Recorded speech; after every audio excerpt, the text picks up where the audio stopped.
Fuck off, Pen. No, fuck off. That was terrible. That's the worst thing you've ever said.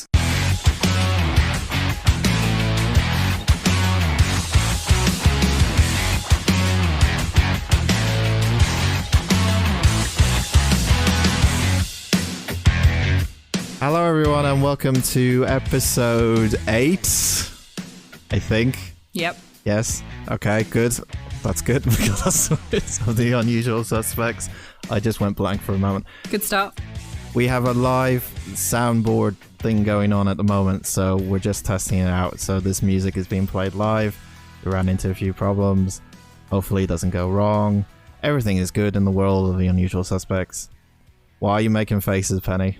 Because I can't really hear you. All I can hear is the music. Can you not hear me at all? I can, but you're really quiet. No, I can hear you. There's just some banging tunes going on, man. Yeah, it was really loud, so I wasn't sure if you were going to be like, and here with me, and I couldn't hear you. I was in the moment. That was the intro. That's done. Can you hear me now? Yeah. Yeah. Okay, we're fine. Okay, anyway, welcome to episode 8. Turn that music down. We have a new setup, and obviously it's going well.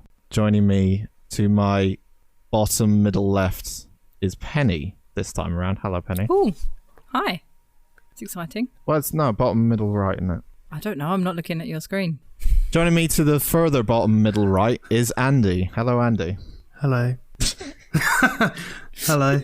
You always sound so sweet when you say hello. Hello. Yeah. My name's Hello. Andy, and I definitely don't rage about everything on the podcast. Hello. I'm the nice one. I don't antagonise people. I'm the nice one. Well, going by what happened last week after Penny's, what do we call it? Meltdown. Breakdown. I would say breakdown. Yeah, it only took 8 episodes, so I think that's an achievement. Plus it was episode 7. Oh, no, 7, yeah, of course. Oh, yeah. Yeah. So, yeah, how do you feel now, Penny? Are you good? I'm all right now. Yeah. My mum's looking forward to the episode. Cool. And I haven't heard it yet, so I'm slightly worried because I don't really remember any of it apart from flags. So, yeah. We're all recovered. That episode, we unfortunately, I think we all had a bit of a mental breakdown with 50 Shades, but, you know, we've moved on now with our lives and we're all happy for it. And I didn't. I had a nice time. No, you didn't. Don't lie. Don't try to be, I'm the nice guy here, so I know what I'm doing. But yeah, we'll hopefully never return, especially to the sequels ever again. Don't put them in the hat. I won't, especially when we update the hat. No, promise. I've heard the sequels are actually much better. Please, no. No. Okay. I did say to people if we get enough requests when 7 goes out, that we might do it. If they're paying for their therapy, then yeah. I was going to say beers, and then I was like, no, I need therapy. Both. Send us £10 a month. Join up to our upcoming Patreon to pay for our beer and therapy. Exactly. Sure. Anyway, we was it the last podcast that we talked about stuff? It's good to know that after recording 7 already, we are still fucking terrible. Yeah, we are. You know, we're never going to be good, and that's our charm, and that's, I guess, why people liked us anyway. But anyway, thanks again, guys, for liking all this stuff and liking our weird podcasts and stuff. I know that, as we said, we record these in advance, so we don't know if it's gone downhill since episode 4. Yeah, 4's up. 4's up at the moment, but yeah. Anyway, so last week we talked about... I can see Andy's face going, cease and desist. Cease and desist. Last week we talked about... Was it last week we did this? Mm-hmm. Yeah, it was, wasn't we? We talked about how when we talk about films that we don't have any mean intentions. We're here to put our opinions out, and our opinions are, you know, how would you describe them? They're bullshit. Honest. Or that. They're like arseholes. Everybody's got one. It's fine. Exactly. But we don't have any mean intentions to anyone personally or anything. You know, if something is not good, we're going to say it's not good, and we're probably going to overdo it because that's what we are. It's a podcast. We try to be funny. Funnier. It's funnier. However, literally a week later, another incident happened last night, in fact, and we were talking about it until about 3:30 in the morning. It got escalated into different things. I'm just going to play our little intro to our new segment whenever this happens, because it's going to happen probably a lot of times. Welcome to Right to Reply. Welcome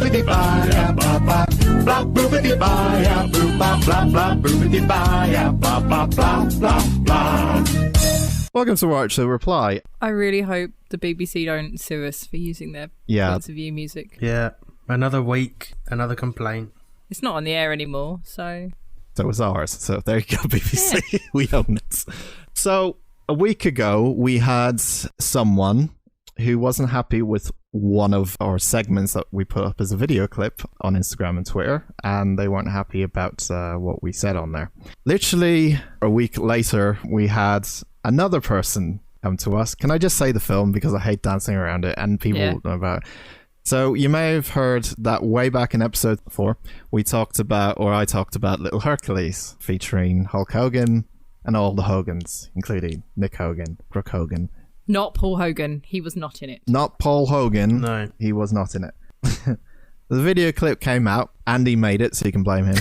Oh, thanks very much. Video clip highlight came out where we were talking mainly about Hulk Hogan being in it and Nick Hogan being in it as well, and his stupid hair. Yeah. And what ended up happening was Nick Hogan's girlfriend contacted us, and I've got the message here. Let me just read it out. Andy's face right now. We don't need to go into it. We're like, she's allowed her opinion. She just didn't like... No, wait. Like, this is called Right to Reply. It's a comment section where we answer some of your... This is just a question or a comment that anyone could have left. It's not having a go. It's just a comment section of the show. It's a new section. I can just feel Andy cringing from here. So we mistakenly said that Nick was 19, or he looks older, or he was just older than all the other kids in the film. We said he was 20 and he was threatening some 11-year-old girls, 12-year-old girls. Yeah, exactly. But then a bit later on, I Googled it and went, no, he was 19. But she didn't listen to that bit. So her lovely comment was, he wasn't fucking 20. It's a movie. Just like when they cast grown-ass people to play high schoolers in Romy and Michelle. Haven't seen it. Clueless. Romy and Michelle. I've seen Clueless and Grease. Go troll someone else. So, lovely comment there. Thank you very much for your input on that episode. So she is the lovely girlfriend of Nick, and obviously she was quite offended by we got his age wrong. Sorry. I apologize. I mean, we did correct it in the episode, so... Yeah, we apologize for getting it wrong. And Nick Hogan's hair is much better now. Like, I'm sure that was a directorial choice from the movie and nothing to do with him. He's got a good beard now as well. I think the thing that surprised us with that film is that he looked older than everyone else. However, Hercules was also 17. Yeah, we looked that up last night, didn't we? Yeah, he looked like a small fucking child. He looked like he was 12. Looking forward to hearing about this in 3 weeks' time on the Twitter. No, he's setting himself on fire at Universal. He's too busy for this. Good point, yeah. That's his career, not just for fun, right? Yeah. Sometimes we get facts wrong. We apologize, but there's no need to use language like that, Tana. We're all friends here in the in the movie universe. In the world. I guess. I mean, I'm looking forward to what Nick comes up next in his next film. Yep. Chuck us a link and we'll watch it. I promise you. So chuck us a link next time if you're listening still. And that's all. We have no hate here. No. Absolutely nothing wrong. We did, in fact, though, go overboard last night, and I won't play the audio clips that we had. No. Because, Jesus. But we started to move the conversation to, on our WhatsApp, how Nick's hair in Hercules could be used in butter adverts. Me, sorry. Yeah. And I thought of a funny line where he could be in a butter advert, and the butter advert could be, I can't believe he's not 20. Or whatever, instead of I can't believe it's not butter. Have you got on the new soundboard one of those wah, wah, wahs? You should have one. No. Not necessarily for now, I'm just saying. Future. Well, all I will say is that if we ever get a comment like this, I think we have the right to reply, just to say, look, not doing anything. We're completely not against Nick or anything. No. We still think the movie's not good, and I still stand by that. But we don't hate Nick or anything like that. He sounds like a lovely guy. I think it's an excellent film. I think some of the shots in it are fantastic.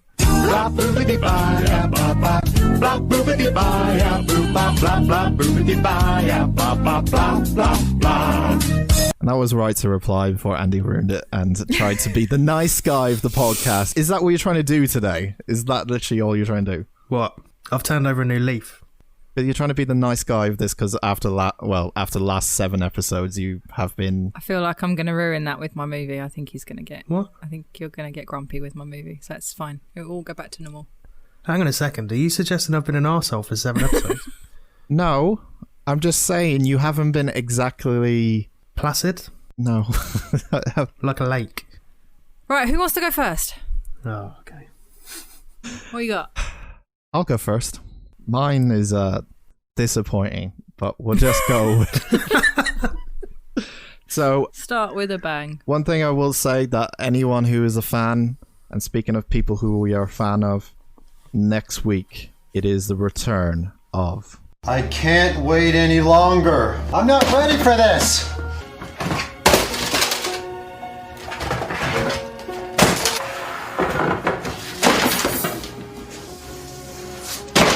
That's right, those sounds and laptops crashing can only mean one thing. Next week, we are going to delve into another Neil Breen classic film, and I cannot wait to talk about it. I'm excited. There better not be a fucking cube. I've already seen it, and anyway. Oh. Look, and by the way, if Neil does please contact us. It'd be hilarious. But Neil, be friends.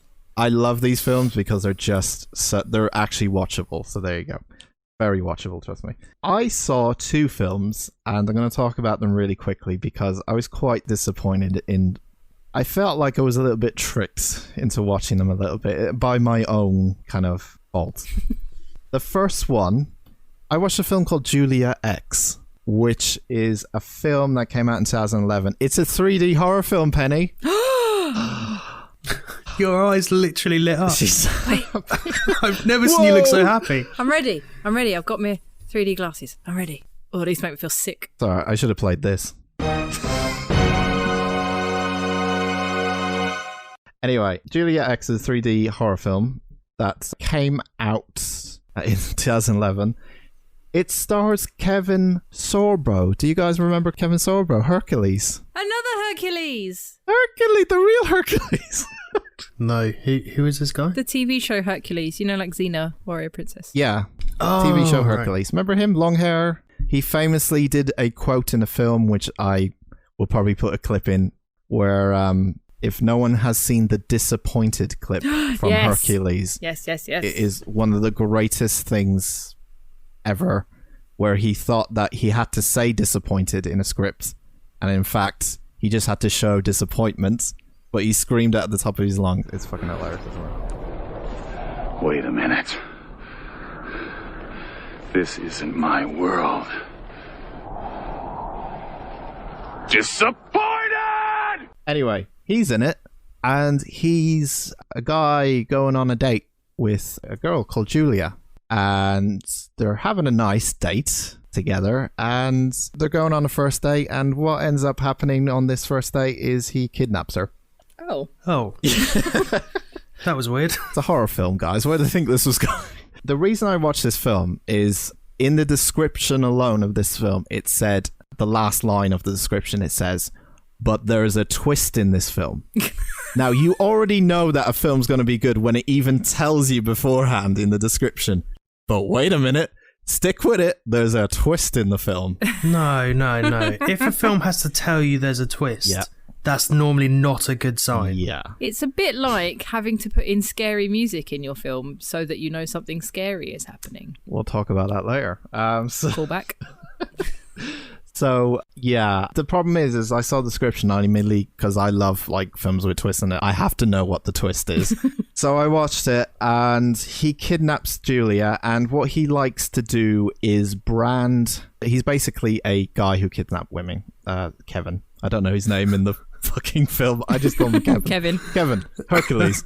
He kidnaps women, and what he likes to do is to brand them on their butt cheeks with a cattle prod. You know, one of those things they light and then they stick it on? Yeah. He likes to brand them with an X. That's where Julia X comes in, guys. I mean, you could be a little bit more creative with your branding. Just saying. It could be a massive penis. Could have Kevin on it. Like, Yeah. belongs to Kevin. property of Kev. If seen, please return to Kevin.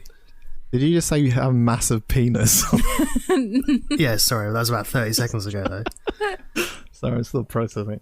So, Kevin, he's known as the Stranger. That's his title in the film, sorry. He's called the Stranger. Can we keep him as Kevin? We'll keep him as Kevin. He brands Julia with an X and kidnaps her and kind of basically ties her up and keeps her at his house.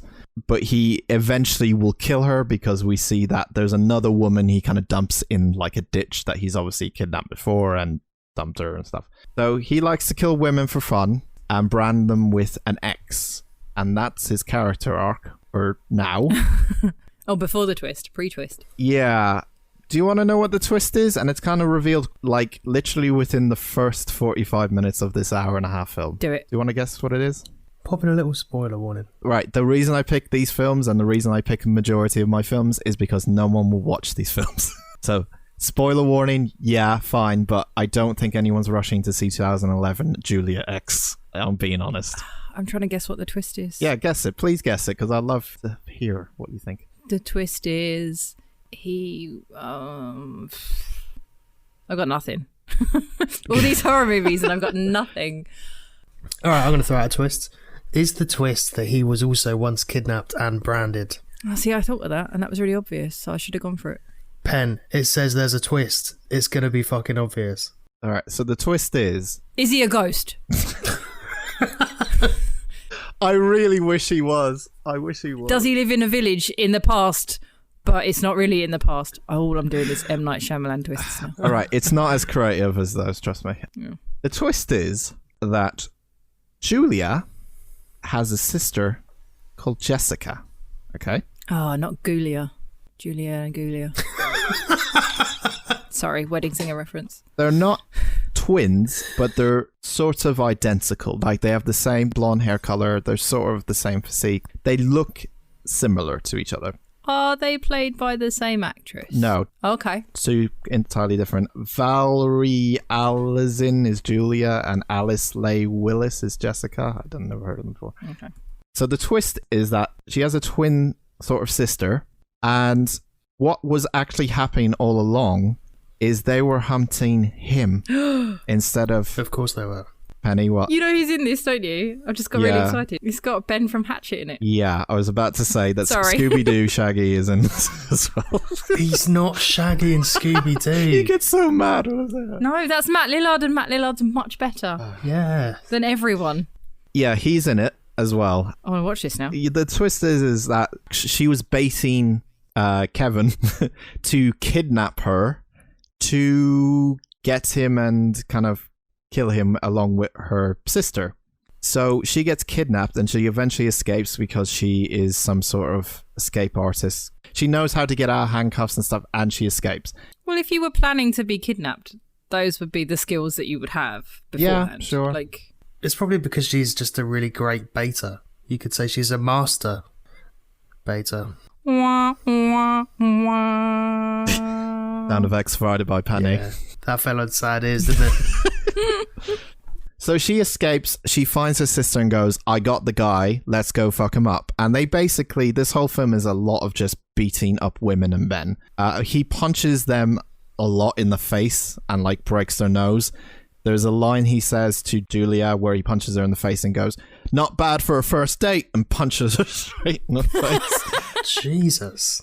I mean, I've had some pretty bad dates, but I've never been punched in the face. There's still time. Yeah. It's a bit all over the place. So they eventually kidnap him, the two sisters, and tie him up.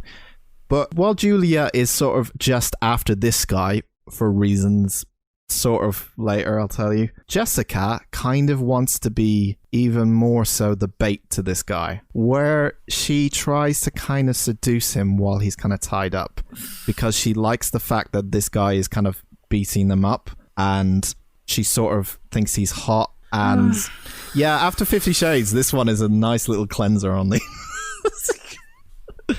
but she's a bit mad in the head. She kind of likes the whole sexual violence of it all kind of thing. That's Not kink shaming, nothing wrong with that, but yeah, this is not the time or the place. to the point where she gets our friend from Hatchet, who's a mechanic in this, and she basically seduces him by just going up to him as a mechanic going, yeah, I'm just fixing the car. And she goes, well, I guess you could fix me up if you really wanted to. And literally just follows her back to the house. She ties him up.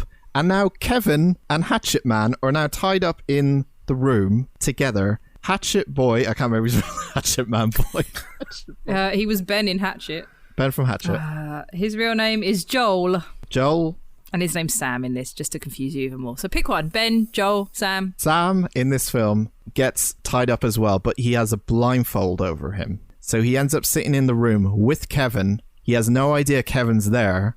And he has no idea that the girls are beating up Kevin, but he thinks he's into some kinky shit with Jessica at the moment. Right. So they put the two of them in a room, and eventually Kevin escapes, and Sam is kind of left there going, why was there a guy in front of me talking to me saying these bitches are going to kill me, blah, blah, blah, blah, blah.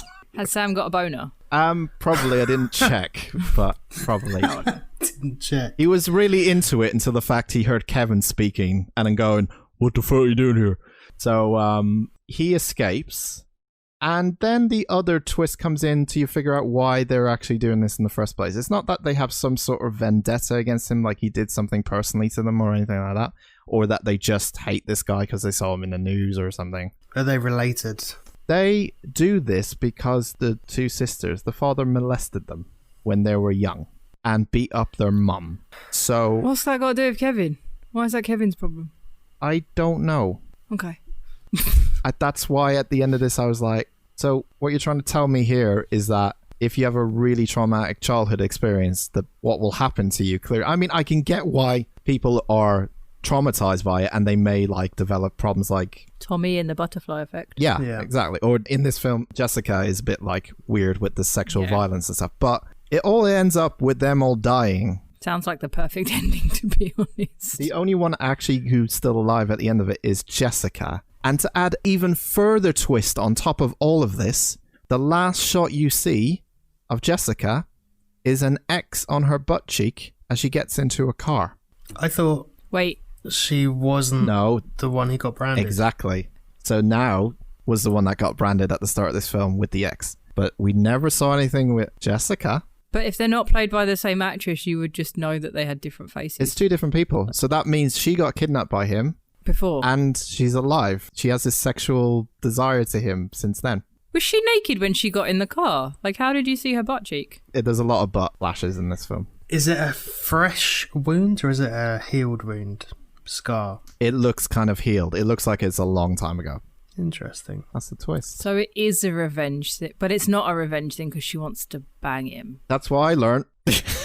But now he's dead. What? I mean, I don't think I've got any input in this. What happened to Ben, Sam, Joel? I think Ben dies. He died. They all died. Yeah, but why? What did he do? All he did was be stupid and get a boner. I literally can't remember because I just blanked out, but I think he died. He just wanted to fix her. He wanted to fix her up, you know what I mean? Just leave him alone. He's fine. Strange girl. Oh shit! What the fuck, man? Who's there? What's your name? Sam. What's yours? You can have sex with her? What? What's going on here, huh? Well, Sam, we're tied up. We're sitting in the kitchen of a sexually active girl, so what do you think is going on here? Look, man, I'm not into this kinky shit, huh? I was just trying to help a girl fix her bike. You want to give her engine a little crank then, huh? Yeah, something like that. Very quickly, the other one I watched, which again had twists all over because I was on a twist move. Have you seen a film called Closer to God? No. No, I don't think so. Closer to God, 2014 film. It's a film about a man or scientist or I don't know their biological man. It's a superhero film. What? Biological man. A genetic scientist. He clones the first baby. The first human baby. He's managed to clone the first baby using DNA from himself and a egg from a woman that he doesn't disclose. So the film kind of sets up this press conference at the start where he's like, we've managed to clone a human and we're not going to be able to show for a month this human because we want to make sure that the tests and everything are okay. And we've made a girl called Elizabeth, basically. I've immediately got questions about the science in this. Yeah, go if you want.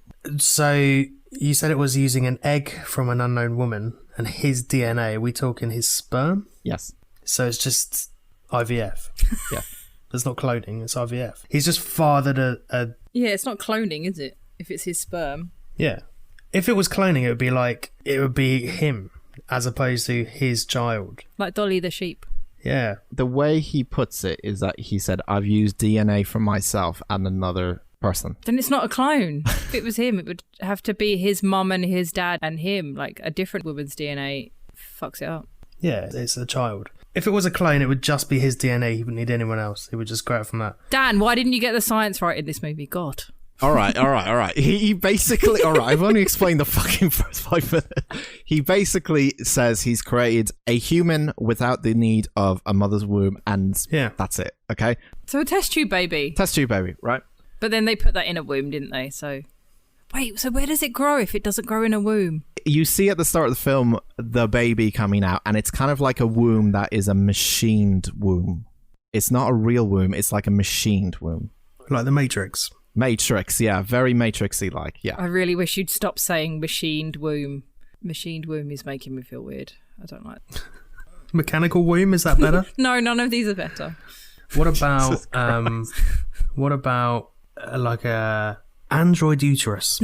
It's the name of my new techno band, Android Uterus. Nobody steal it. We won't, trust me. Copyright that shit. Yeah.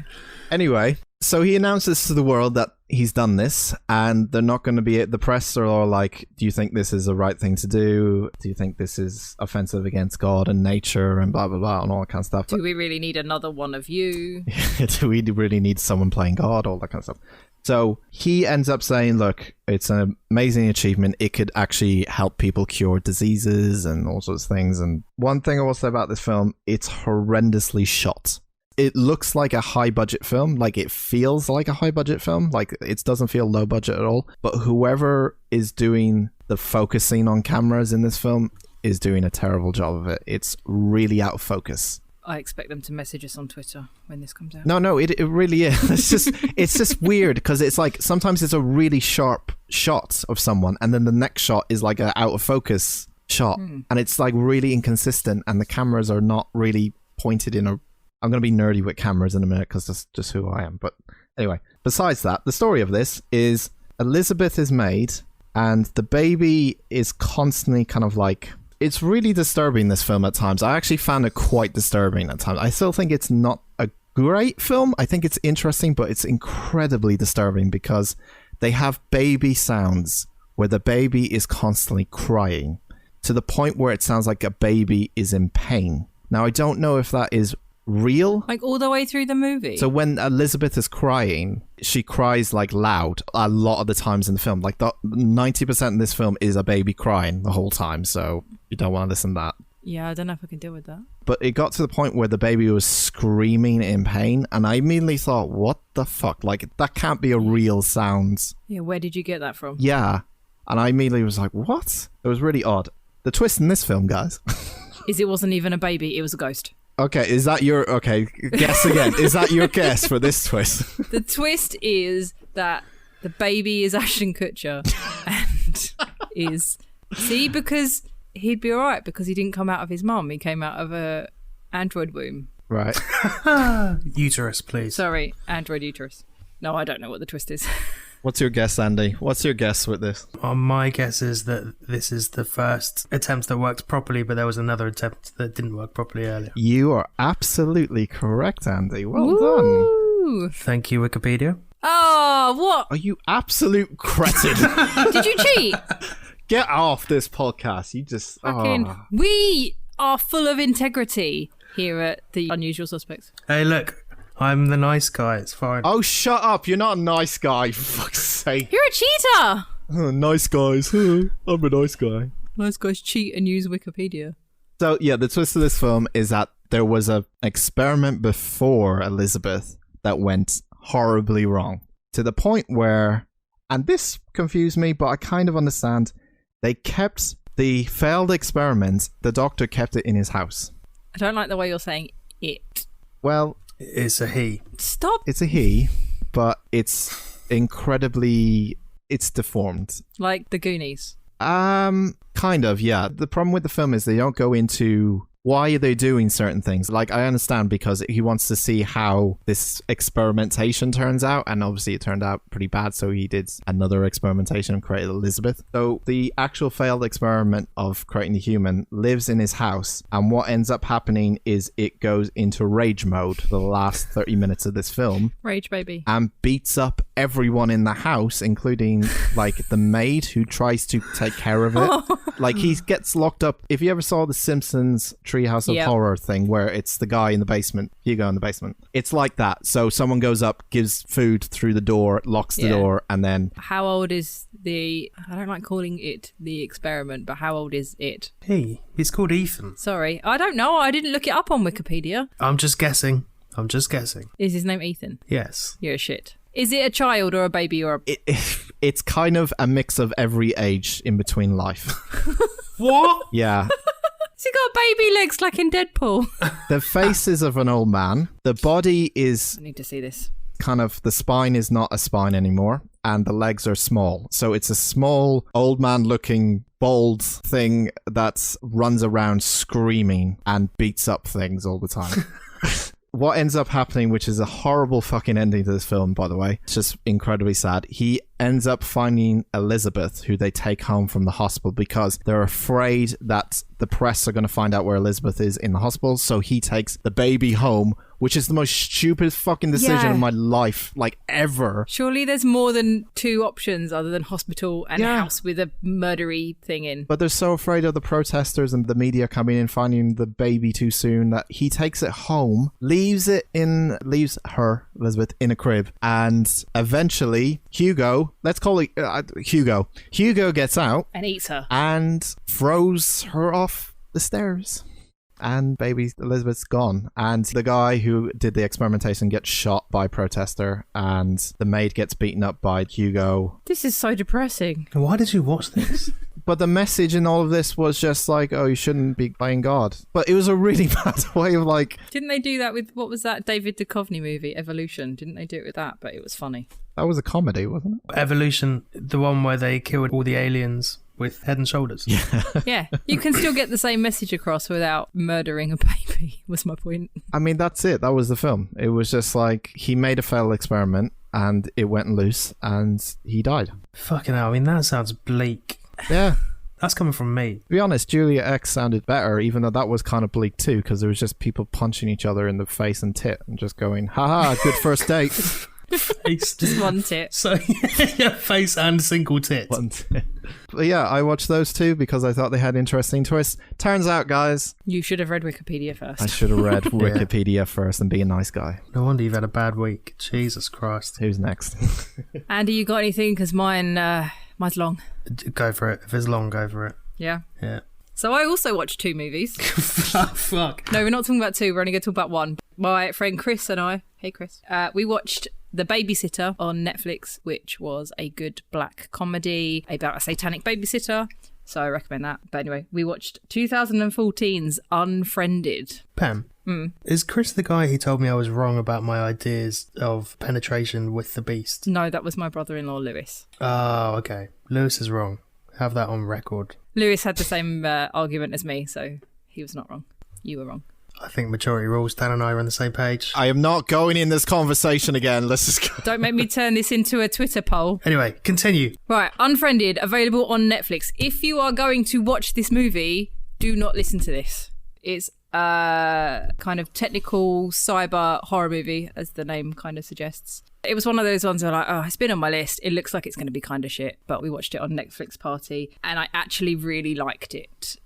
I would say that, as well as that, there's another film that I can't remember the guy. It's the guy who's in Harold and Kumar.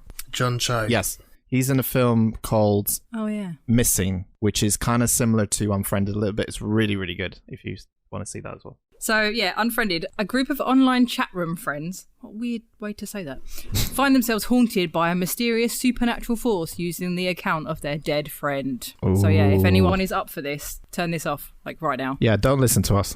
Don't listen to the podcast. Just in general. I mean, just go watch it now and then come back. Yeah, it's fine. So the whole movie is basically as if you're sharing a screen like we are now on Zoom or something. It's all this girl Blair's laptop screen. So at the moment she's looking at a video of a girl that she went to school with called Laura Barnes, who murdered herself. What the fuck is wrong with me? Laura Barnes, who killed herself. Either way, works. So she's watching the video and this poor girl Laura, turns out that she killed herself. With what? Was that a gun? Yeah, she shot herself in front of everyone because somebody posted a really embarrassing video of her online and she got really bullied and she shot herself. Right. Yeah, so we're seeing a little bit of the video right now. I watched this and I was like, the gimmick of this film, you can see her desktop, you can see that she's watching YouTube, you can see Chrome and whatever. Yeah. And I was like, oh, okay, I see where this gimmick is going. You know, she starts Skyping with her boyfriend Mitch and you can see the Skype screen. It gets a little... Oh, hi, Mitch. Yeah, Mitch isn't wearing a top. And I was like, oh, okay, I see where this is going. Blair and Mitch have a little bit of a sexy conversation. He gets a bit weird with a knife. Sorry, what? Yeah, Is anyone else really confused by his nips? That too, yeah. They're a bit flat, aren't they? Burger nips. Can't say I noticed. I mean, mine are not... I'm not going to get one camera, but like... Please don't. Mine are more perky than his, so his are a bit more... Perky, yeah, they are. My nips are perky. Things we didn't need to know. Christ. Yeah, they have a weird thing where he wants her to take her top off and things, and he's got a knife. They have like a weird thing where he's like threatening her with a knife, which will come back in later. And then while they're Skyping, their friends Skype them and somebody accepts the call. So they quickly put their clothes back on, and basically the rest of the film is kind of this screen with, how many of them are there? The 6 of them on their Skype call.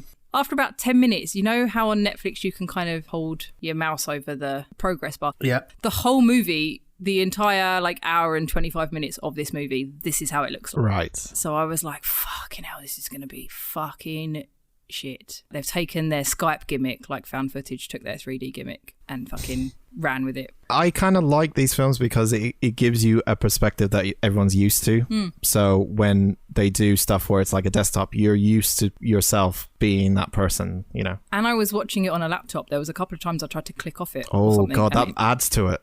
Yeah.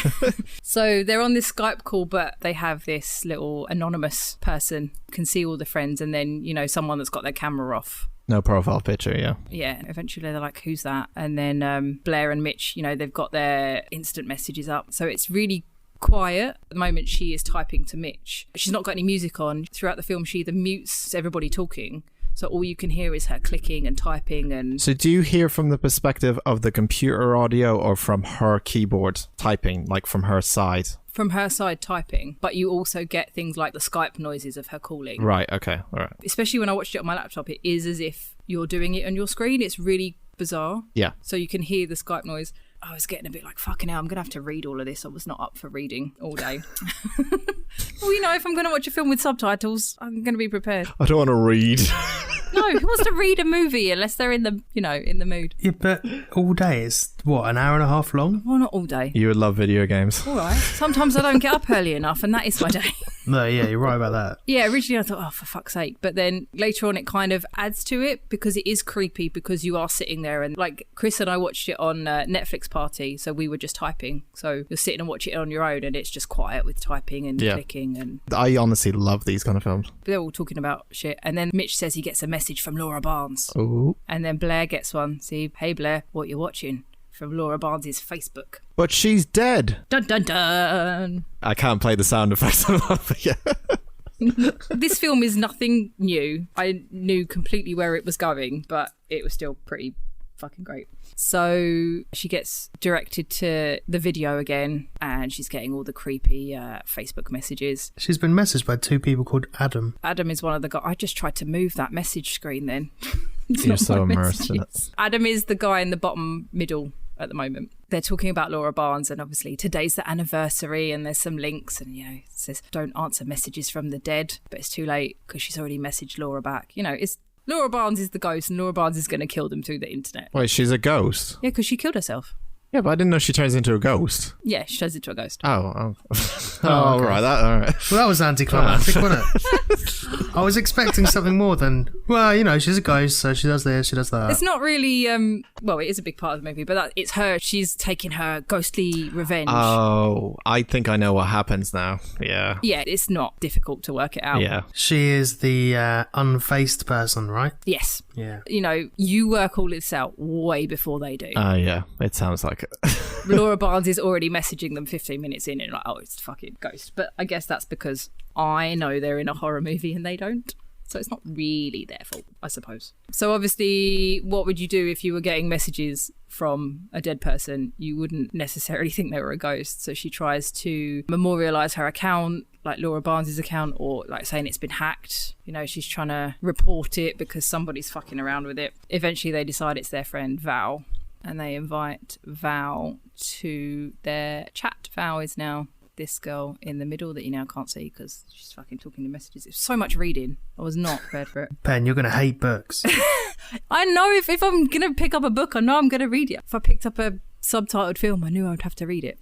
So, yeah, they're all just sitting around chatting. And even though this was 2014, especially lately with everyone is Zoom chatting, and it looks quite weird right now sharing my screen, to be fair, because they're sharing their screens and I'm looking at you and it's all quite meta and it's making me feel a little bit nauseous, to be honest. The way that it gets creepier is really well done. Okay. It's one of those films that kicks in the last half hour sort of thing. It feels like I've just jumped into a Team Bopper Zoom call. Yeah. So Laura's not just going to kill them straight away. She's going to fuck with them first. So Laura's posted pictures of Val on Facebook.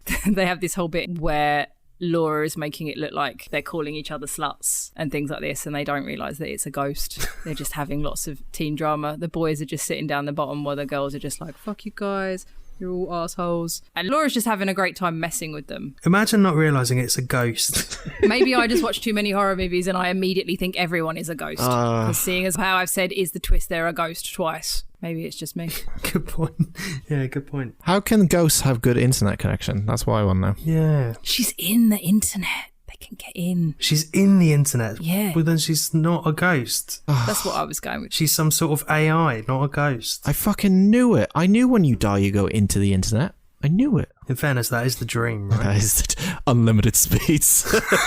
Would it, though? Would you just get stuck when your internet's not? It'd be really Yeah, shit. you could fuck around with everyone like Laura did. Fair play to her. This is what she's doing. So this is the point where she's now like, hey, bitches, it's me. And they still don't believe her because, obviously... She's in the internet, of course.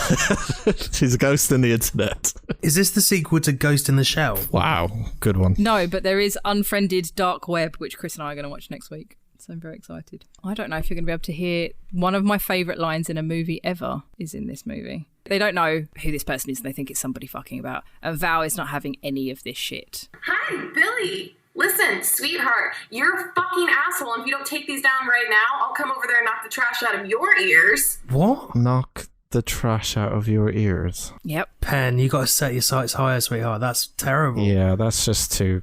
I've just never heard... I'm like, I don't know what it means, but... I think if I said it to someone, like, I'm going to come around there and knock the trash out of your ears, they'd be like, what? And then you could fucking punch them. The trash out of your mouth, more or less. Yeah, why would you have trash in your ears? Don't know. Why your ears? Unless you have a build-up of earwax, which I can, if you're a ghost, I can sympathise with. Certainly not on the internet. Internet ghosts I can sympathise with, because you can't get earbuds. You have to ask Val. I think, like, if I ever get in a fight, I'm going to say to someone, I'm going to knock the trash out of your ears, and they're going to be really confused. They'll immediately leave. Yeah, they'll go, what the fuck are you talking about? There's nothing in my ears. Yeah, and then I can either smack them or run away. Oh, fair enough. You've thought this through. Lessons we've learnt from films. Yeah, I reckon it'll be really useful, so I'm keeping it. Laura Barnes has sent Val her own nude from Snapchat. Ooh. You don't get to see it. Oh. But because Laura's in the internet, I'm assuming that's how she got hold of it. So Val calls the police because someone's harassing them, and it gets very like, don't hang up, because it won't be good if you hang up. So Laura's just become the ultimate troll, basically. Yeah. So she's posting to people's Facebooks, and the message here is when they put up the video is Laura going, please, can you take it down? Like, I'm really sorry. Can you take it down? And Val's like, no, why don't you go and kill yourself? Which isn't very nice. So she is an angry ghost. You haven't seen all the video yet either, so you don't know what the video was or how mean they were to her and why it was so embarrassing or anything. Well, that's what I immediately got the vibe of, is usually when these movies have someone who dies or kills himself, the people who are friends or close to her or like, oh, I love Laura, she was so great, are the ones that made her do it kind of thing. So Val comes back and she's just sat there on the screen. What do we notice about this? she's got bleach next to her. Yeah. And Laura's basically told her to kill herself. And they're still not freaking out. Like, I feel like I'd have been more freaked out if this had happened to me rather than like 35 minutes in. So wait, internet ghost Laura has told her to kill herself and she's doing it. Yeah. But why doesn't she just hang up the phone Yeah. and not watch? No. What do you mean no? Laura's told them they're not allowed to hang up or bad things will happen. But just hit the button. Bye. But bad things can happen anyway because she's just told them to kill them fucking selves. She's an internet ghost. How can she do things outside the internet? Yeah, fucking turn off the power on the router. You're fucking safe as houses. I'm the nice one. I don't think she's just in the internet. I think she's everywhere. Maybe she's got a ghosty laptop. I don't know the specifics of Laura's internet connection, I'm afraid. But even if she's got... Oh, Pam! I'm a nice guy. Even if she's got a ghosty laptop, if I turn my laptop off, you're not getting hold of me. But what if I'm a ghost and I have a ghosty laptop? I would just shut my ghosty laptop and then I would fly to you with my ghost flying and I would kill you. But then you're not a ghost on the internet. Then Well, you're I don't just know. a ghost. Then I think she's just a ghost. I don't know. Who knows to use the internet? We don't really go into her being a ghost.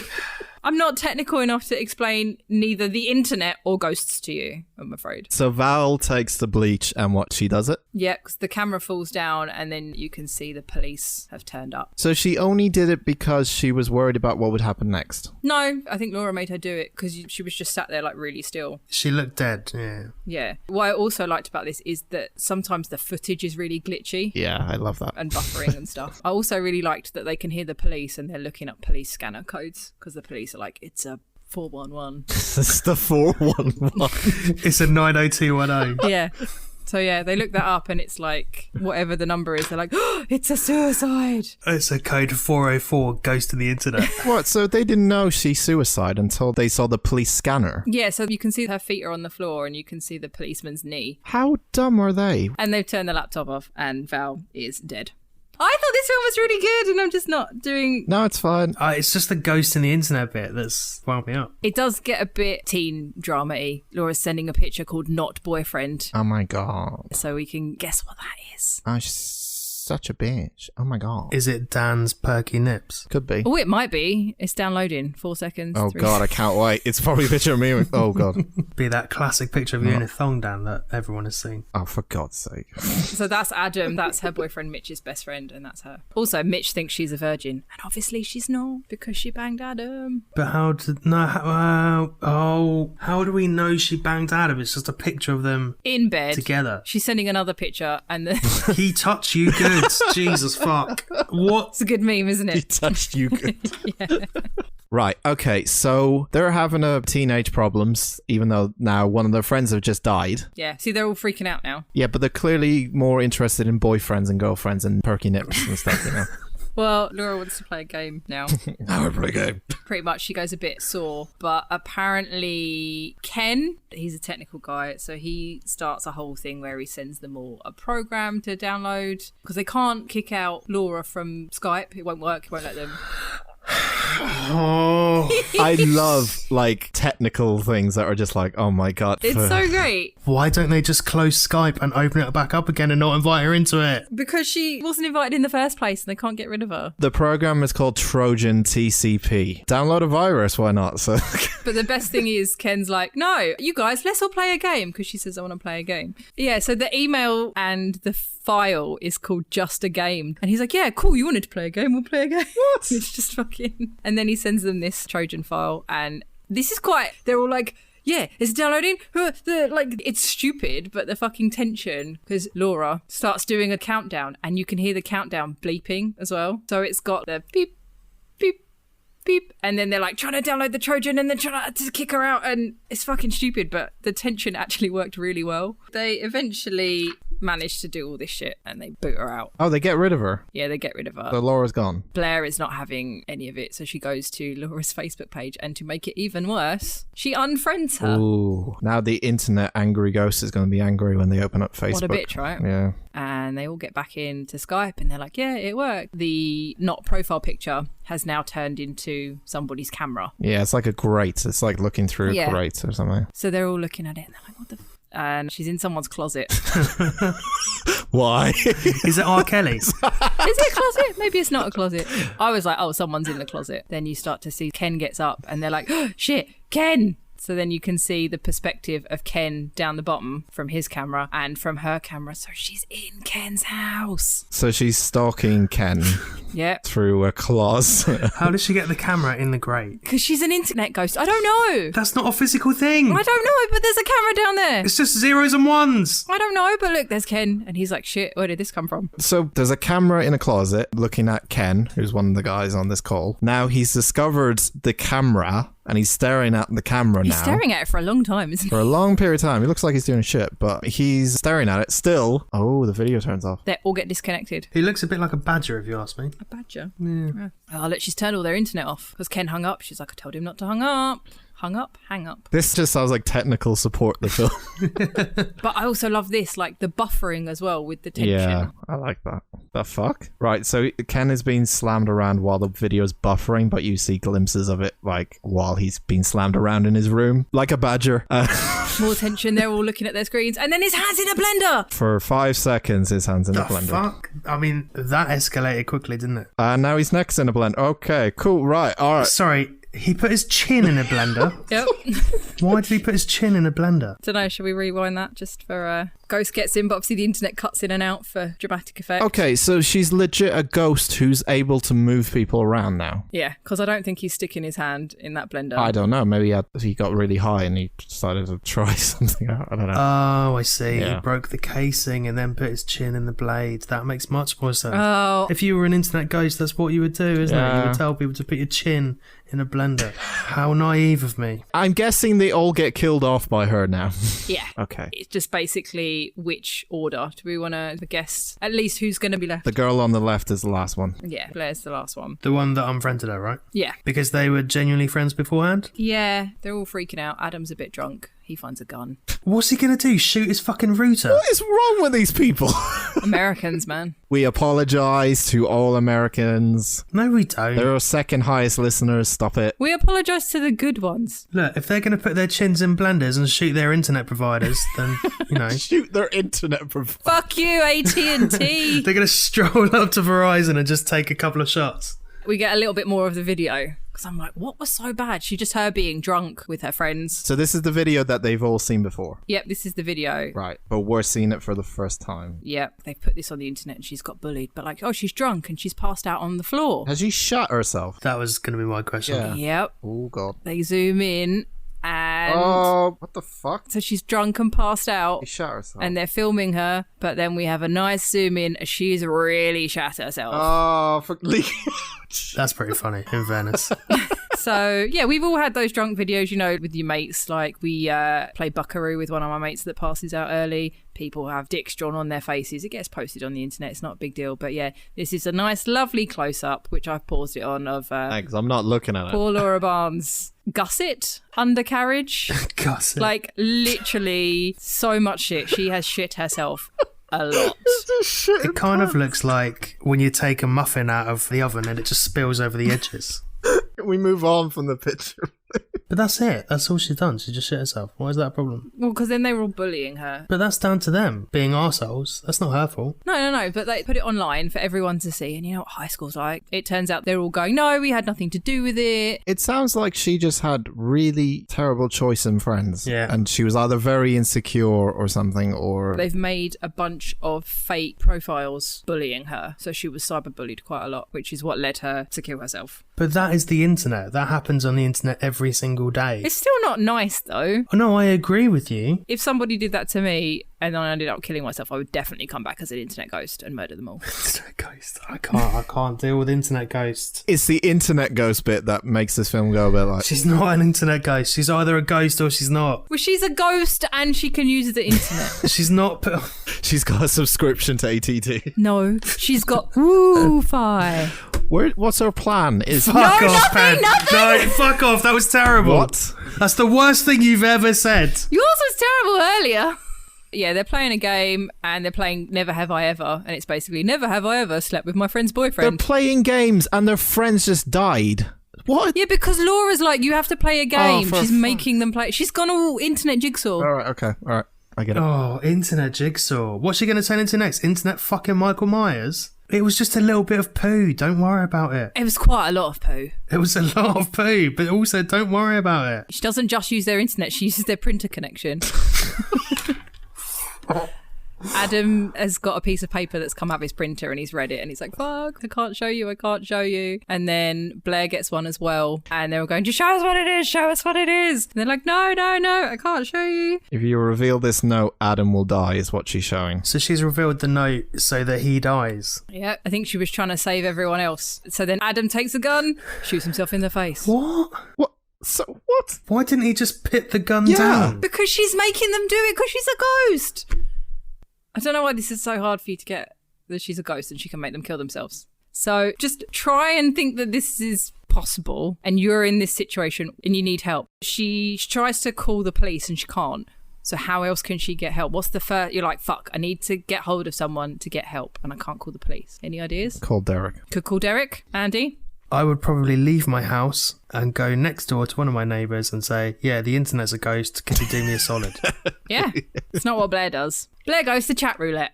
Why? What? When was this released? What? Is chat roulette still a thing?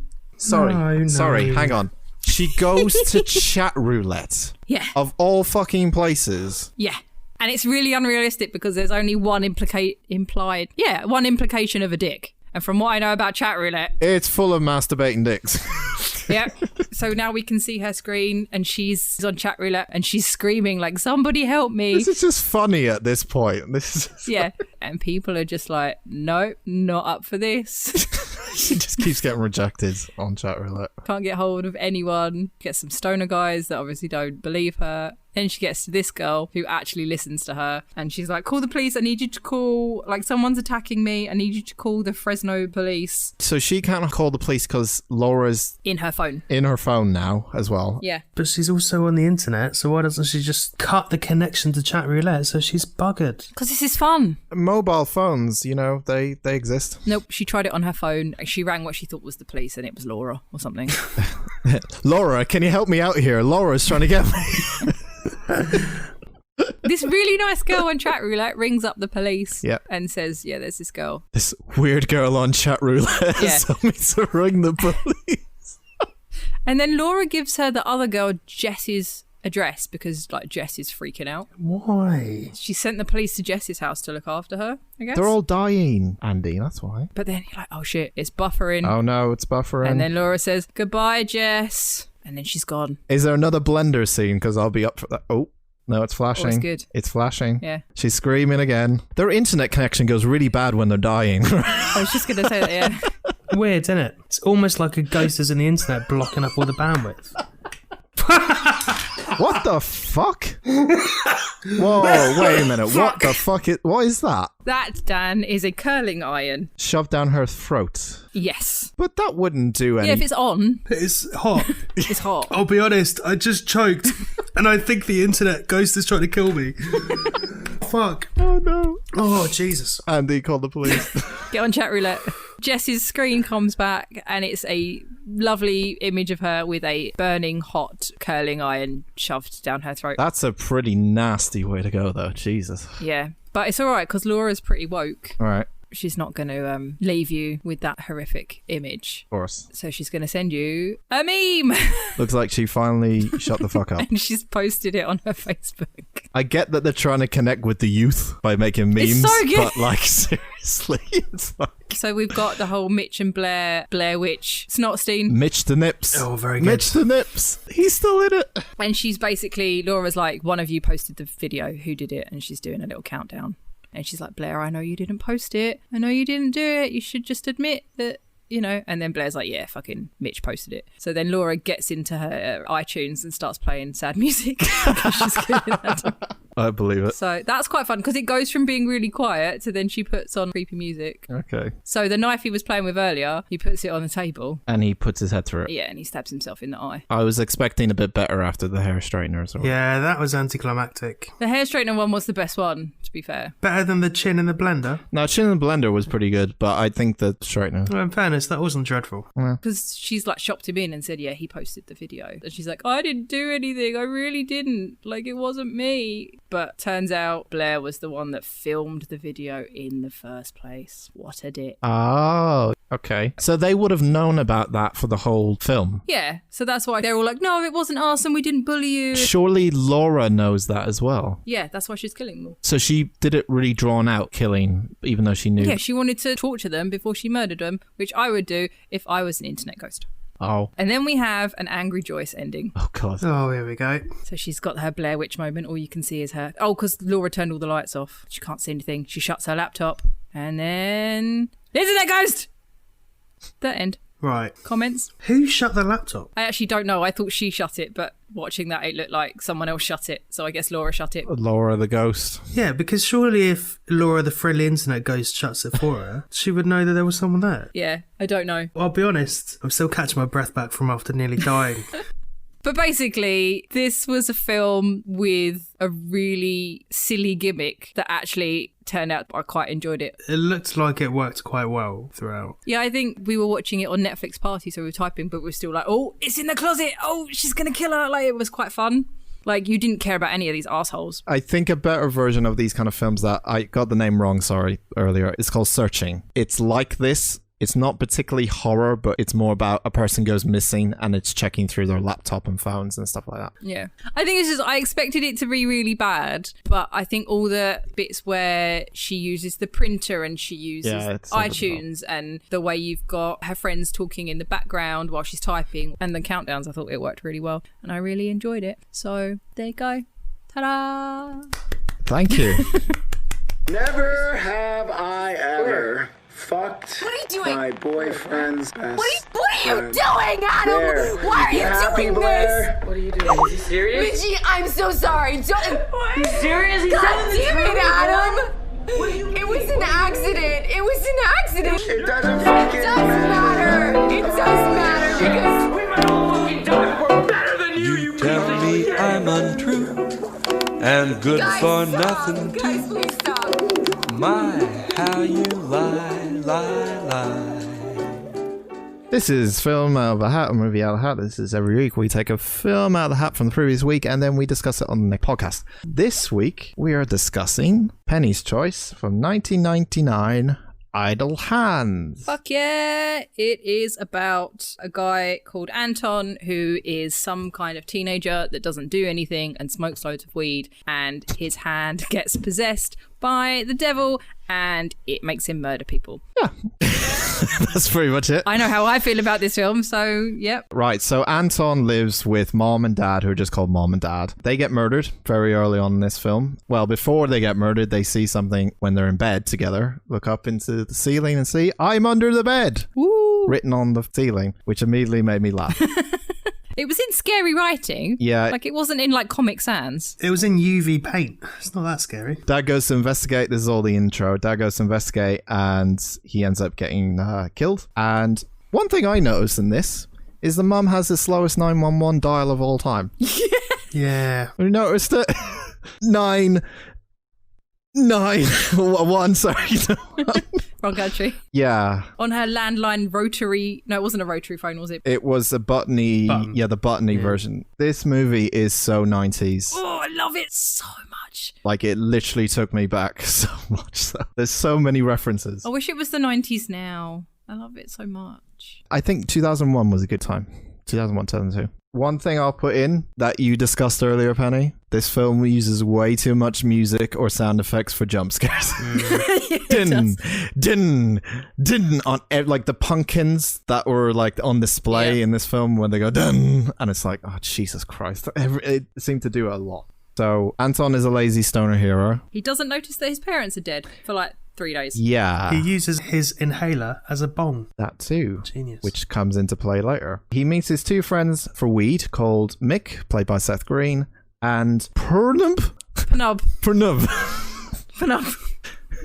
I thought it was Nub with a silent P, but I'm pretty sure partway through he says, "It's me, it's Pernub." Yeah. Who's played by Eldon Henson, who was Lenny in The Butterfly Effect. Oh, Lenny. Oh, Lenny, we miss you.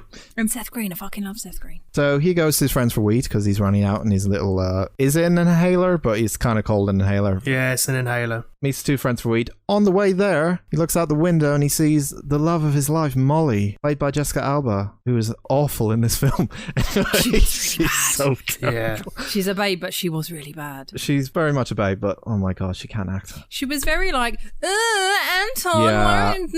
Later pay on, me attention. doesn't make any sense. Her character is the worst. He sees her on a bike and she drops a lyrics book, and she's some sort of lyrics writer or something. She writes songs. She really likes her songs. Yeah. No explanation to what kind of music she's into, really, but yeah, she writes lyrics. So. Terrible fucking lyrics as well. Yeah. They were dreadful. But that's the thing. He falls in love with her even though her lyrics are shit. What was it? It was, she's got something and nothing to lose. She's got wind in her hair and gum on her shoes. Yeah, that's it. Yeah. Yeah. I've never seen this film. What are you talking about? He goes to return the lyric book to Molly, and he ends up being a chicken shit about it and kind of runs away. This film is American Pie meets Scary Movie. Those two together in a way. I would say something a bit gorier. I would say Scary Movie with something else. Hatchet. Yeah, I'll take that. We get to a cut and shot of Sister Debbie. This is where the film just goes fucking weird at this point. Yeah. Sister Debbie finds a guy in a jail with like a withered hand. Sorry, what was her full name? I don't know what her full name was. Sister Debbie LaCure. Oh, yeah. The Cure, yeah. She's dressed up as a nun and she goes into this jail, finds this guy with like a withered hand, and she goes, "Oh fuck, not again, it's gone somewhere." Fuck, this thing doesn't make any sense. She goes back into her RV, strips off her like nun costume. It seems like it was just a costume for disguise, and she connects the deaths that have been happening recently using pentagram, and she goes, "Oh shit," and runs off. She draws all these blobs on a map where they've been happening, and then she like with a pentagram links them all up in a circle and a pentagram. It was a really badly drawn pentagram as well, I might add. You could have connected that in a bunch of different ways and been like, shit, he's at the zoo. I don't know. We then meet the dumbest cops of all time. They find Anton in the street, and apparently they went to school with him before, so he kind of knows them. Mm-hmm. And they do a little search on him because they're kind of bullying him a little bit or suspicious of him. Find his inhaler weed pipe, and one of the cops goes, "What's this?" And the other one goes, "Stupid, it's just an inhaler." Duh. Which contradicts a lot of things there. And then immediately find a bag that smells of weed. An empty bag. They give him a fine because he had an empty bag of weed, and that's the reason why. Yeah. Yep. Not much to say on that. I feel like we don't need any of this bit. Anyway, during this time, Anton has told if you put, is it cinnamon? Nutmeg, sorry. And is it just nutmeg? Oregano. If you put that, mix it in with this weed, it is great, apparently. This is a weird one. He rolls up his joint, or whatever, and then he uses the dog to lick the paper together. Yeah. The thing is, he rolls it up, they find him, the policemen find him for littering. Yeah. And he uses the ticket. And I was like, can you smoke? It's got ink on it. No. Like, so he rolls it, and then I had more of a problem with that than the dog licking the paper, to be honest. I mean, he's stupid. I mean, that's the only way to put it. But yeah, he gets the dog to lick his rollie. The dog's name is Duke. He's a good boy. He smokes it. He then watches some soft porno music videos on MTV, probably. Because kids. They used to have music on MTV in the 90s. It was amazing. Yeah. Miss those days of black and white soft porn movies. What does the M stand for now? Money. I don't know. He makes a sandwich while high and still watching this soft porno Marilyn Manson-y kind of video. I don't know really what it is. Doesn't notice there's blood on the knife that was probably used to kill his parents, who, by the way, are still dead at this point. He hasn't really noticed. And finds the cat eating an eyeball after he notices there's blood on the knife, and takes a bite of the sandwich after he puts that together, and the cat's eating an eyeball. Cats will do that. Cats will do that. Will they? Yeah. If you died, Marcy wouldn't eat you. She wouldn't care. Oh, I'd let her. She probably would play with the eyeball rather than eat it, I would say. But She's too lazy, in fairness. She'd probably die before I would. he gets really scared, thinks the best thing to do is to push his dog up the stairs to... Yeah, he makes Duke go first. He's a good boy. He gets freaked out over... I can't remember if it's the sound of the guys outside, his two friends, or it's the thing on the wall, on the ceiling. Yeah, he sees the thing on the ceiling. Runs downstairs, hits these pumpkins that have been there since the start of the film with a jump scare, and they've been replaced by his dead parents with a pumpkin over their head, and he never noticed. They would have started to smell after like 3 days, right? Exactly what I said. Pumpkins start to smell anyway. Because he was like, guys, I haven't seen my parents in a few days. By the way, there's a strange smell coming from my liver. I don't really know what it is. He hits these pumpkins that are kind of like statues. They fall over, and his parents are behind the pumpkins, and he just goes, Mom, Dad? And they're dead. The killer has killed his parents. Oh no. Dun, dun, dun. He hides under the duvet. Not the bed. The duvet. The fucking duvet. Of all things to be hiding under. Michael Myers can't get under a duvet. He's allergic to fabric softener. Yeah. Okay, fine.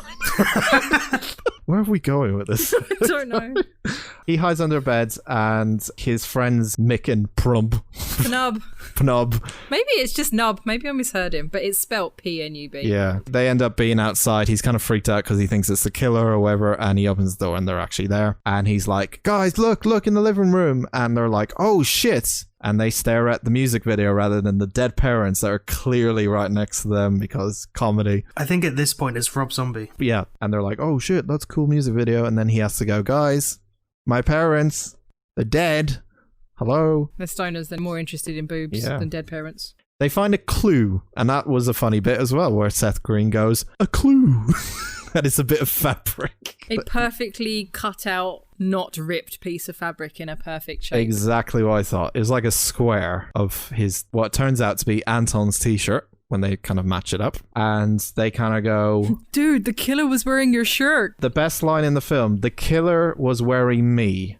I'm the killer. Great line. So it turns out that Anton is the killer. Now, this doesn't make any sense because why would he do such a thing? And the friends decide that they're going to kind of back away from him and go, okay, you're clearly some sort of killer. He's also got the UV paint on his hand and he's got blood on him and all that kind of stuff. Anyway, they back away from him and then suddenly his right hand goes ballistic and starts to, what was that film that had a similar thing? Can't remember. Addams Family. It was like Thing. Yes. So there is a man that plays the hand. His actual hand. So when it's connected to Anton, he's acting the hand. But when later on the hand is its own hand, that's a man called Christopher Hart. He's only ever played hands in things. So he's Thing in all the Addams Families. Oh. He's been disembodied hands in everything that he's ever done. Wow. What to have a CV like that? What a weird fucking career. Yeah, that's a weird career to have. Yeah. So then at one point when like Anton's fighting with the hand, I'm like, oh, he's on the end of that and they've CGI'd him out and stuff. I don't know why it never occurred to me. Like, I don't know whether I thought it was CGI or whatever, but yeah, there's a guy and that's his job, is he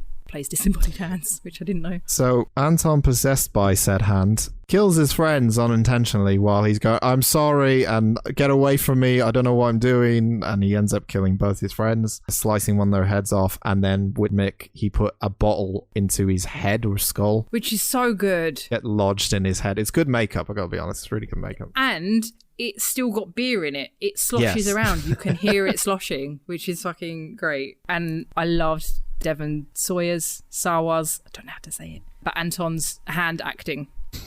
I thought he was really good and really convincing at being a great hand acting.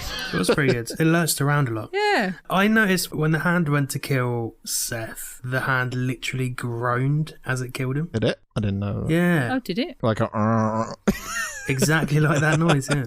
Like a creaky floorboard. Weird. So he kills his friends, buries mum and his friends in the backyard or wherever. And dad. Yeah. Has a fun battle with the remote because obviously one hand he can use, the other one doesn't, and he keeps having a fight with a remote. Hand gets pissed off with him, throws the cat out the window. That was unnecessary. Poor Bones. Poor kitty goes flying.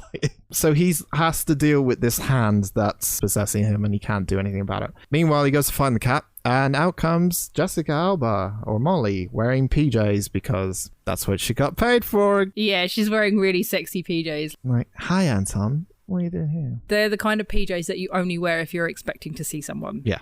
They're not normal PJs. I don't know why she likes him. I really don't get this. No, he turns up at her doorstep. The hand drags him to the doorstep and rings on the doorbell. But, like, he's got blood on him. Yeah. He's kind of scruffy. And then, like, he grabs her butt in a really aggressive way. Possessed hand does, yeah. The possessed hand. I'm like, I'm all into that. But, like, he's really grabby and the hand is almost trying to kill her. He chokes her. Yeah, it, like, chokes her. Yeah. It's a bit too aggressive. She seems to have a thing for stoner people trying to kill you.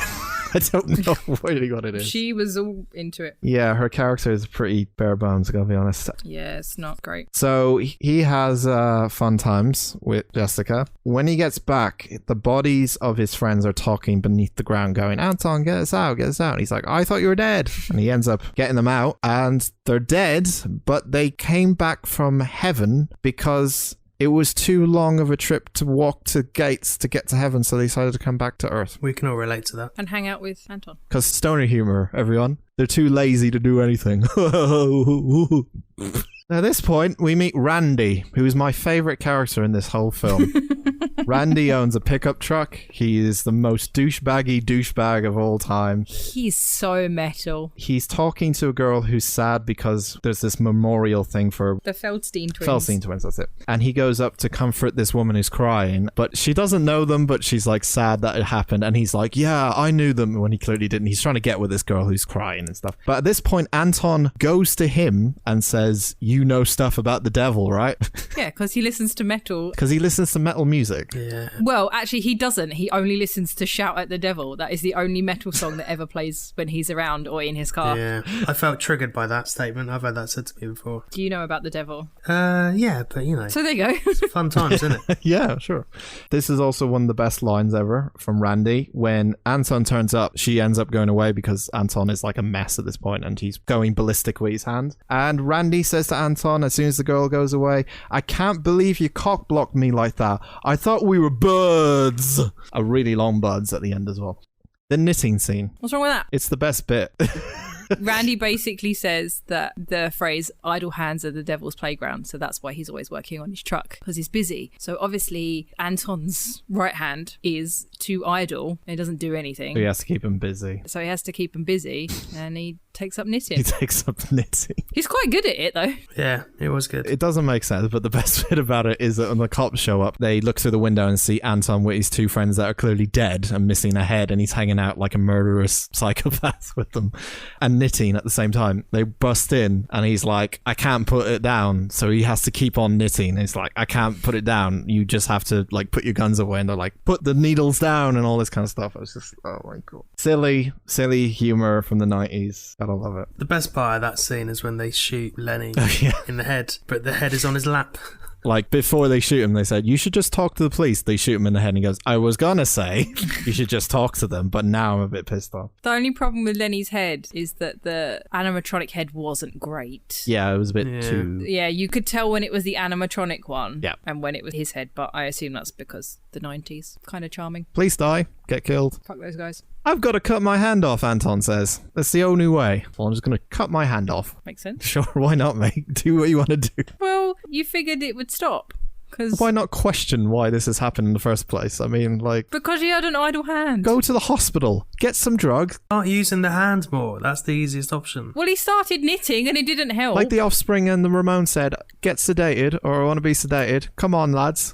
He'd go to jail. He killed the Feldstein twins. There was somebody else. There was his mum, his dad, and Mick and Penub. Why didn't the mum and dad come back to life? That's what I want to know. Because they weren't lazy and they walked to heaven. Oh, yeah. Yeah, good point. He cuts his hand off. The hand gets loose. He sticks it in the microwave, turns it up to 800 watts, and blows up the hand with just blood everywhere. And he keeps the hand in the microwave. It upsets me that when he cuts off his hand, because he tries to cut it off with a bagel cutter, which I didn't know they were a thing. I think we just used knives. But then my favourite bit is when he tries to cut it off with the bagel cutter, and then he gets Mick to get the electric carving knife. Yeah. And he goes, look at me, I'm Leatherface. And then as he walks towards him, it gets unplugged from the wall. So they don't use it. So instead of plugging it back in and having Anton move closer to it, yeah. They just don't use it. And he has to use a cleaver. It was pretty good. And then when he cuts it off, they cauterize it with the iron, which was just on. Yeah, and hot and ready to go. Yeah, like Anton doesn't iron. You got to stop the blood flow. Haven't you ever seen ER? No, I know why, but the iron was... Why was the iron just on? It's a good question. They don't heat up that fast. Movie things. Randy finds the demon hunter, as we're going to call her, I guess, or the devil hunter. Debbie the demon hunter. In a bowling alley. Tries to hit on her, obviously, because that's his character, is just hitting on girls. And there's a scene which is just god-awful acting where she's like, don't you fuck with me, mister. Please tell me that you know where this hand is. And like, I know where it is. It's just, it's so bad. He does also a creepy CPR face before he gives her air when she gets knocked out, which I'll skip over. But anyway, the dance. There's a Halloween dance going on and everyone's going at school and Anton's going there and Molly's going there. Hey, guess what's more 90s than the 90s? Let's have the Offspring play some tunes when we're in there. You are skipping over another death, which I enjoy. I know, but go on. Goss die in hot cars. Come on now. How are you going to skip over that bit? Oh, yeah. Oh, yeah. They're not significant to the plot. They just fucking... Some goths died. They got their tits out and they died. There you go. What's more 90s than that? Yeah, I was wondering how long it would be before we saw... Boobs. Yeah. Okay. And it was quite far into it. Yeah. And I'll be honest, I was quite proud of that. I feel like the 90s were synonymous for people getting their tits out for literally no reason. And the fact that like a creepy burnt hand, like he's going down on her and he's got a hand on each boob and then the creepy burnt hand comes up in the middle was a great shot. I wouldn't say great shot. Great shot. It was certainly a shot. A chef's kiss. Great shot. Guys, this movie is better than they are making out, I'm just saying. The Offspring are playing at the dance. Not even playing their own songs, really. Just playing Ramones. Yeah. Yeah, that annoyed me. What? Come on, play, I don't know, I Want You Bad. Give me some of the hits. No, it was before I Want You Bad. It would have been the Kids Are Alright era. Kids Are Alright. Yeah. Anything from Americana. I would love the Offspring. Come on. Yeah, but Sedated was one of their biggest covers as It well. literally sounded like a country band singing Sedated. That's what it sounded like. Thing is, they had the Kids Are Alright in The Faculty, so you couldn't have had that one. I mean, you could have, but it wouldn't have been as Love good. that film. Me too. Jessica's throwing some shapes and dance moves at this point. And there's a bit with the Dean. That was weird. Yeah. He's having phone sex and the hand appears and the hand goes up his leg inside his trousers and he's like, oh, it feels like I can actually feel you in my... Oh, wait a minute. And his balls... I don't really know what happens at this point. His balls get removed? I don't know. You don't see anything. The hand comes out of his crotch or something. I don't know. Anyway, he dies. I assumed his dick got ripped off. Yeah. That's what I thought. It killed him. Which is the most vital point in a man's body. As soon as you rip it off, they die. So there you go. How 90s was that, though? Phone sex on his landline at the school. Yeah. The hand sharpens its finger in the pencil sharpener. So he's really dangerous. So he's really dangerous for later on. Anton gets on stage and he tells everyone there's a psychopath here, we gotta get out. While he's there, everyone's dressed up in Halloween costumes and they think it's hilarious that he thinks there's a murderer on the loose because it's Halloween, Anton, you stupid idiot. If only it was an internet ghost. If only it was an internet ghost, then we would believe you. Well, they wouldn't have broadband by then, but it's alright. So he jumps up on stage and then Dexter from The Offspring gets pissed off with Anton and he just goes, oh, if everybody's... And then his head gets... scalped. He fucking hams that up so much, Yeah. Dexter. That was terrible, wasn't it? He's like, terrible.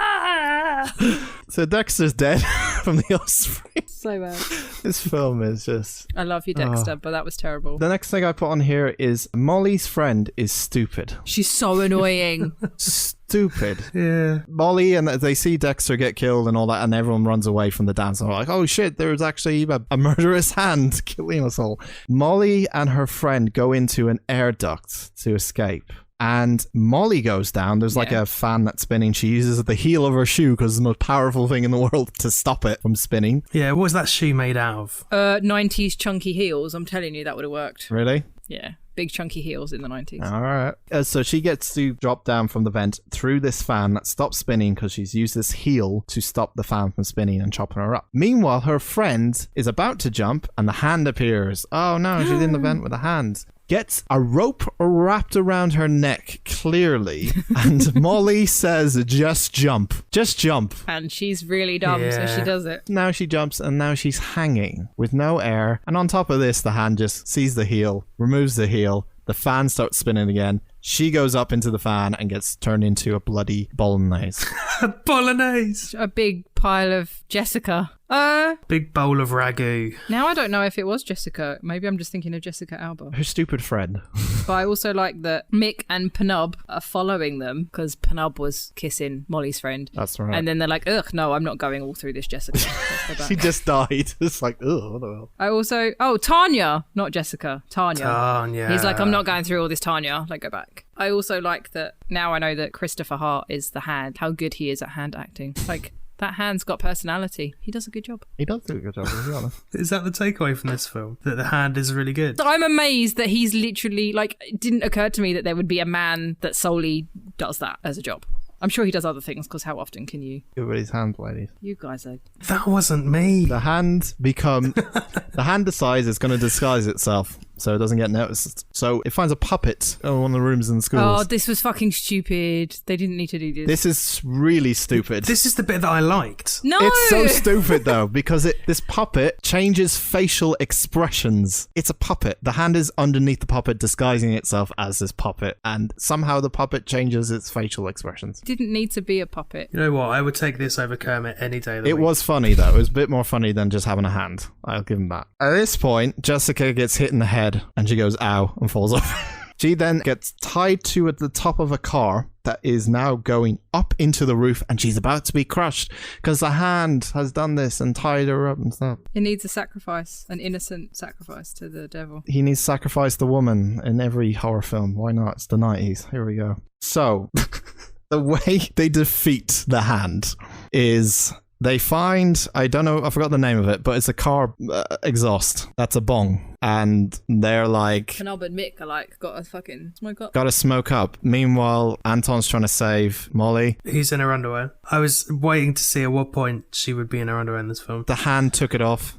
She's in that tiny dress, isn't she? And then... The hand undressed her because why not? They find the hand on a lever that's making the car go up to crush Jessica. And they decide when they see her, Anton and his friends, that the only way to defeat the hand is to get the hand high. So Anton takes a hit of the bong, this car exhaust bomb that looks fucking ridiculous, and then blows the smoke into the puppet. And he changes his facial expressions again to red eye. Yeah, because he's high. Because the hand's high, of course, and it falls over, saves Jessica. They have a happy ending, and she's in her underwear, and they're all like, oh, it's a great ending. But it's a hand controlling a puppet. It's the same way that fucking Kermit talks. Why is that any different? It just didn't need to be a puppet. It could have just stayed as the hand. The hand had personality. The hand looked really grim because it was sharpened fingers and microwave and stuff. It didn't need to be a stupid puppet. The hand had less personality than a weird-looking clown muppet. Happy ending happens until the car accidentally gets knocked down because I think Seth accidentally hits it, or one of them hits the lever, and then Anton gets crushed. And oh no, Anton's dead. No.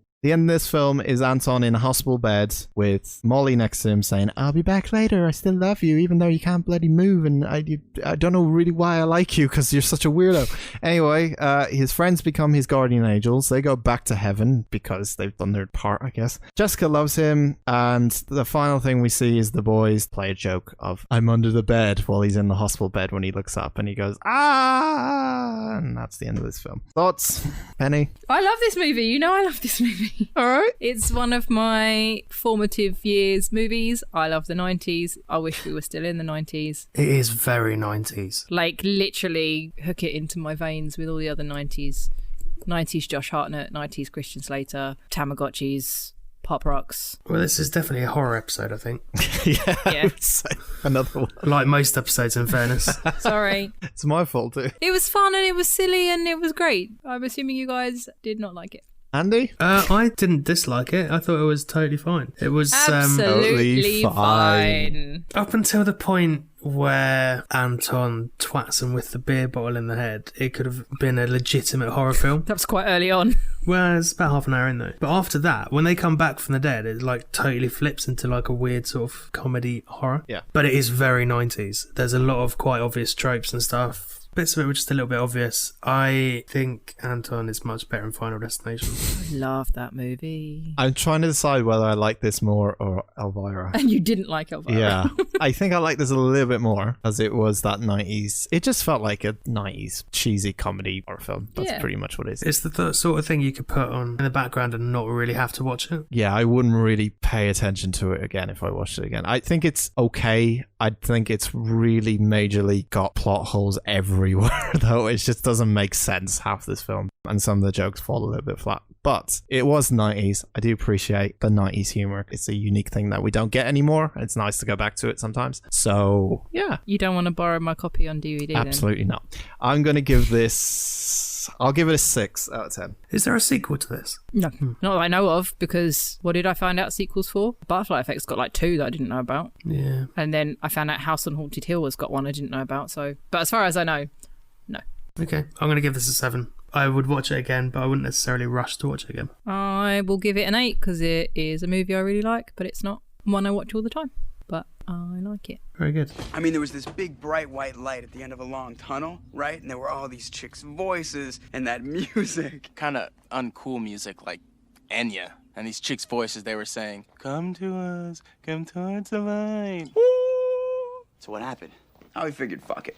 I mean, it was really far. I feel like I've defeated you both with this episode. No. I feel defeated by Unfriended. The internet ghost has really done a number on me. It doesn't help that I choked midway through taking the piss out of it, and now I'm slightly worried that I'm haunted. So that's our film for this week. Oh yeah, I need to pull another film out of the hat. God, I really hope it's something cheerful. You haven't had a film out of the hat for ages, Andy. No, for ages. No. Jesus, let's see. If it's one of mine, put it back in. Okay, it is an Andy film. Oh, this could be good or bad. Next week. I mean, it's not bad. I've seen it before, but it's not bad. We're going to watch The Girl Next Door from 2004. Is that the one with Timothy Oliphant in? Yes. I think it is. Is it the one I'm thinking about? The blonde chick? Yes. Okay. The Girl Next Door. Oliphant. Imagine if we could get him on the podcast. Oh, I'd feel bad because I'm going to rip this film apart. Right. Matthew, a high school senior, thinks he has found the woman of his dreams. However, he soon learns that Danielle, the object of his affection, is a former adult film actress. Well, that's topical for today's thing. Anyway, so we are going to watch The Girl Next Door from 2004. There is a 2007 version I just found that seems to be a scary movie, apparently. But we're going to watch the 2004 version that most people have probably seen. So go watch that. And we'll discuss it next week. Penny, what is our social? Ooh. You can follow us on Twitter at The Unusual Podspect and on Instagram at Unusual Suspects Pod. And where can we find you, Penny?